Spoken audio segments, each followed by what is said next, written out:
Hari ni abang bawa anjing jalan-jalan, and there's something yang abang nak kongsi dengan korang, nak share dengan korang. Selalu bila nampak macam kanak-kanak ke budak-budak ke, diorang nampak anjing kan, biarpun dewasa, diorang selalu nampak je anjing terus lari. Jangan lari. Korang kena tahu kan, pasal haiwan kan, haiwan bukan macam manusia. Kita boleh fikir secara waras ke tak waras. Haiwan ni, dia banyak reflect kepada energi-energi orang tu. So meaning to say, kalau dia rasa macam kau ni tengah lari, kau ni excited, dia pun excited. You see? Like imagine anjing ni, aku tak cakap apa-apa aku lari je. Aku lari, dia pun akan ikut lari. Nampak tak?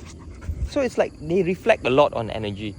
So macam kalau kau takut anjing, aku tahu kau takut anjing, tapi kau jangan lari terus. Kau bila lari, member lagi excited, member pun main kejar. Dia pun sekali kejar. Memang gone lah.